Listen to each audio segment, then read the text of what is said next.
A combination of water and chocolate. So water and fat, really. It's an emulsion. So like mayonnaise, it's oil and water or butter or whatever. So here we've got the cream, which is the water, and here the fat is the chocolate. Now you can't mix the two together when the fat is set. So a bag of chocolate, for example, you can't make a ganache with this and cream, because this is solid, this is liquid. For the two to bind together, the fat and the water, both parts have to be liquid. And for this to be liquid, it has to be melted. So it has to be over 37 degrees. And then you add this in stages, and I'll show you in a second as I do that. But it's really important that it has to be liquid. So best way is to warm this up and mix together. Some people will boil this and pour it over solid chocolate, because the heat from the cream will melt the chocolate, and you can mix it like this. This does work. However, the best way for you to see an emulsion in progress is to do it this way, to have it ready melted. Then you can see as the fat will split and it'll come out, and then it'll come back together at the end.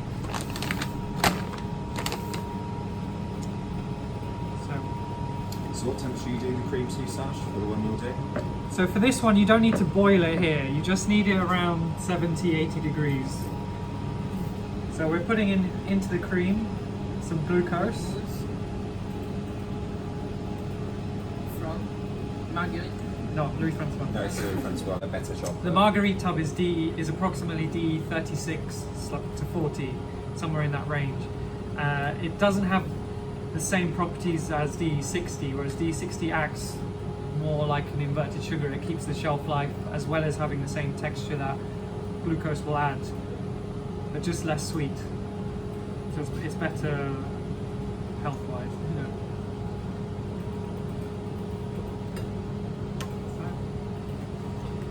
So you wouldn't want to add everything in one go. If you add everything in one go, it's really difficult to make something homogeneous. So you want to add it in stages. 3 is usually a good amount. So when you mix, you don't want to like fold it or just do this. It doesn't work. You need to apply friction. So when I say that, you need to do it like this. Okay? So you can see now the chocolate is getting really fat, really thick. Yeah, you can see it's starting to become really grainy and stodgy. This is normal. People sometimes panic when they see this, but this is normal. It's not baking. So you can see here, right? Mostly. This is not nice. This is split, basically. It is. So as soon as you add liquid to chocolate, this split will start to take place, and the more you add, it will start to come back together. So let's see, we'll add the next bit. Okay.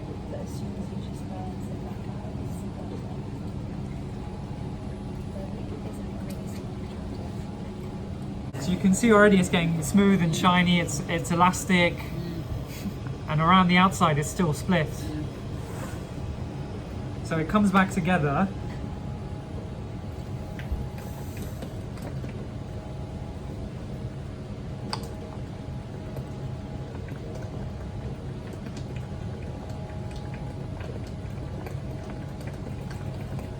But at this point, you would think, oh yeah, it's ready, it's done. Because it's nice and shiny, that's what a ganache is supposed to look like. But this will split 24 hours later. It will split as soon as it starts to set. And you can tell when a ganache is not ready, is if you put out the side of the bowl, and if it starts sliding around here, like you can see, the fat is still on the outside. It's not combined inside. The fat is still on the outside. So it will slide away from plastic or anything like that. The best way to tell if your ganache is ready is it will stick to anything. Like, yeah, you throw it out the window and it won't slide. It will grip, but it won't like slide off the glass. So the essential rule is more sugar the longer the shelf life. But then you don't want something really sweet. You know, like the chocolates you buy from Thornton's and Tesco and stuff like that lasts 6 months or a year.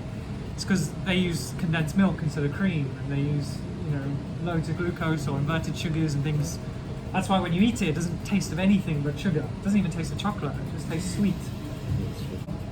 So the liquid is in. Now it's nice and smooth and shiny and glossy. And you can see because even on the spatula, it's holding nicely. It would literally just slide off like slime, you know, and yeah, because of the fat, it will slide off. But that is good, that's not gonna go anywhere. So the emulsion is done, this will be fine. But we need something without all this air in it. You know, because air, especially in a bonbon, will capture moisture, bacteria, and then this will reduce your shelf life as well. So if there's air inside, it can breed bacteria. So if a bonbon's supposed to last 6 to 8 weeks, but someone's made it really foamy or fizzy with so much air inside, it could potentially only last 2 weeks. And then how do you check which ones have gone off and which ones are okay? You can't, you have to throw everything in the bin. So you throw thousands of pounds worth of chocolates in the bin just because, you know, you find one that's gone off. Yeah. So you have to be like ultra careful how much air you put. So the only way to get the air out now at this point is with a blender. And also the blender will help finish the emulsion as well, because it does exactly what we were doing by hand, you know, much faster. You'll see as well, it'll get a lot thicker. It'll be much more elastic, much shinier. They recommend 5 minutes of friction, whether it's 3 minutes by hand, 2 minutes by blender, or all 5 minutes by the blender. So you want to look inside the... Can you see? Wow. Beautiful. See how different it is from how it was in the bowl? Being a bit softer, a bit creamier when you eat it. And when you add any kind of dairy into your chocolate, you don't want to add it in when this is too hot. If this is above 50 degrees, what will happen is the dairy fat will split. So if that's butter, you'll see it'll completely melt. And when the chocolate crystallizes, when the ganache crystallizes, it will taste greasy. It will like coat your lips and stuff like that, because the fat will be outside the chocolate, not inside. So you want it to mix in properly. Same with the cream as well. If you're like, we're going to make a whipped ganache. If I added the cream above 50 degrees, you'll still have the same greasy fat feel in the mouth. Because once it goes over 50, the fat will start to separate from dairy. That's not so nice. It's always less than 50. So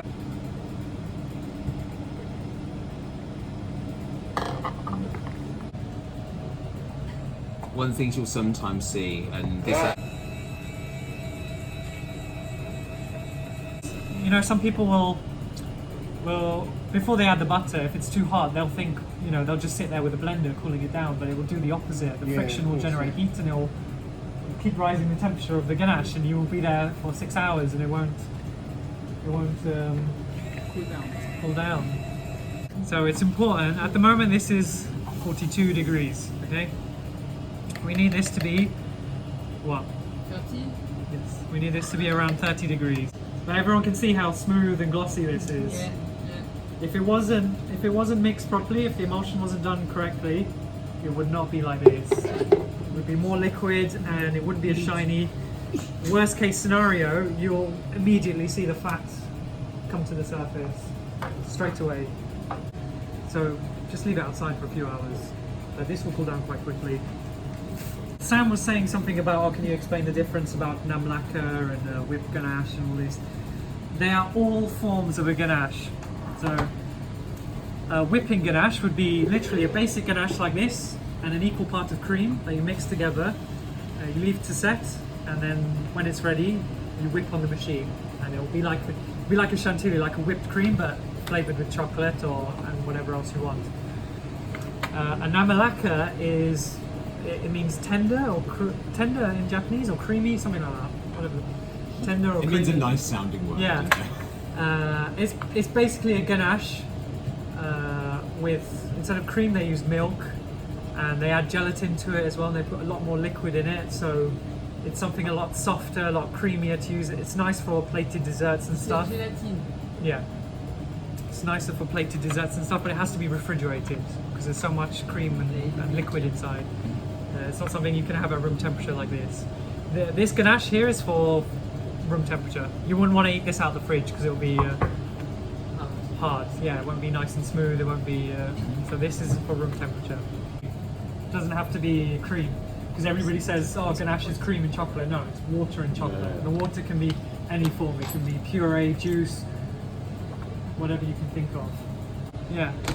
If people ask you, oh, well, how much cocoa butter is inside, you can't tell them 64, because 64 is a combination of the powder and the fat. So it's written on the bag.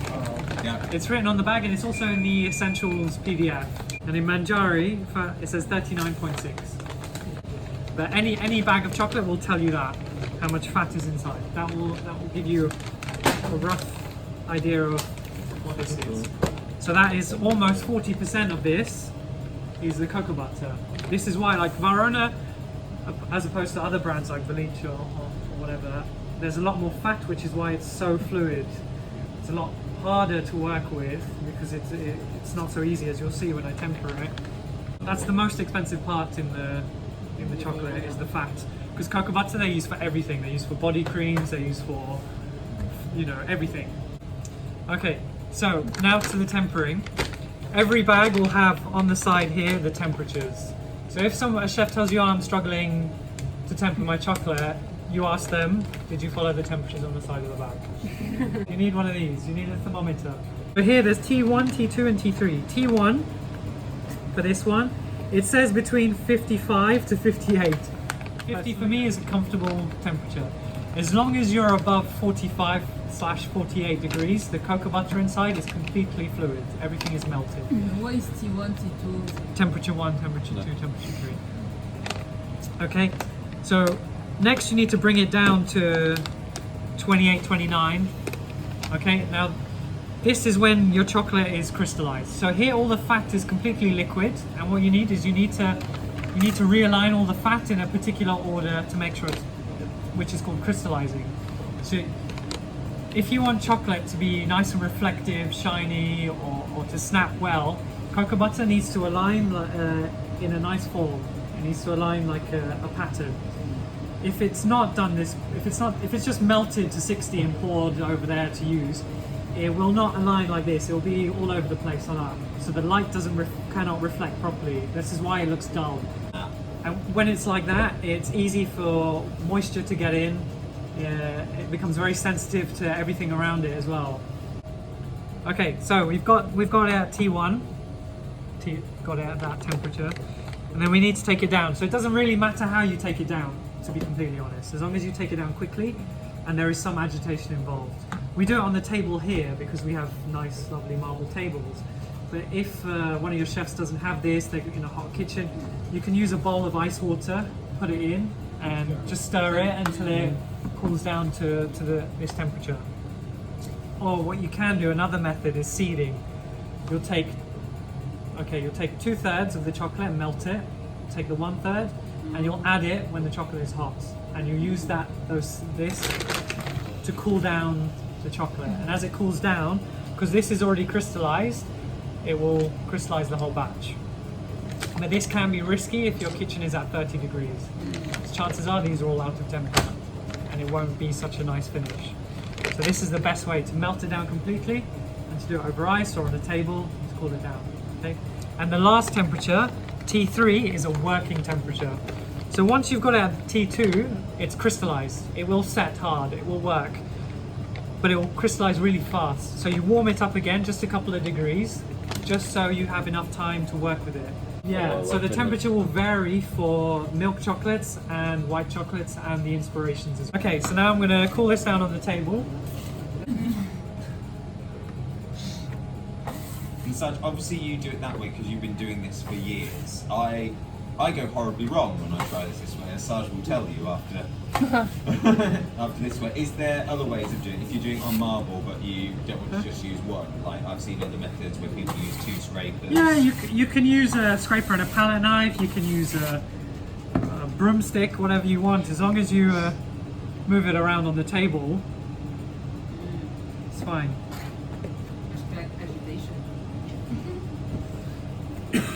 So now this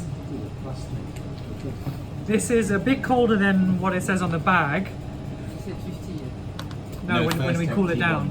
T1. Now we're at 26 almost. So we are about 2-3 degrees cooler than when it's still crystallized, which is fine. because we are below that 28-29 marker for the second temperature. Now what we need to do is bring it back up to the working temperature, which is 31/32. Now the way to do that is you can either put this in the microwave for 3 seconds at a time and mix till the temperature comes back up. You can use a heat gun and gently warm it up, or you can use the leftovers. Some people don't. Some people will pour everything. I like to keep some in here just so I can do this, just to bring it back. Now this is a good way of doing it, because what happens is the more you work with the chocolate, the more you move it around, it will start crystallizing. So even though the temperature is correct, it'll get thicker and thicker and thicker because there's so many stable crystals of fat inside. It will start to set basically, even though the temperature is okay. And the only way to stop that from happening is to add untempered, so decrystallized chocolate, which is hot, to bring up the temperature and to add fluidity back. Because you don't want this, and you'll notice, chefs will notice this more with the white and the milk chocolate. It's ready, but you'd have to test this. Now, a lot of chefs will put it on a knife, for example, you know, something like this, and they'll put it in the fridge. That is a bad test. If it's not tempered, even if you put it in the fridge, it will still set. So never put it in the fridge, leave it out at room temperature. Or another way to do it is just on the table like this. Now I like to do it like this because there's a thick part and a thin part. So if it was only a thin part, it will set for sure, because the table is quite cool. Now the thick part lets me see to make sure that it is properly tempered, that the thick part will set around the same time as the thin. But you can see already it's starting to lose that shine. It's getting a bit matte. Can you see that? That means it's tempered. If it wasn't tempered, it would stay liquid and it will stay shiny like this for ages, for a long time. And when it does set, it will set with loads of white marks all over it. Okay, so you can even see on the knife it's set, pretty much. So that's a good test to make sure that it's. So these are some coffee caramels I made. So I did the chocolate shell with tempered chocolate, then I filled it with a coffee caramel ganache. And now we just need to close it. So the best way to close it,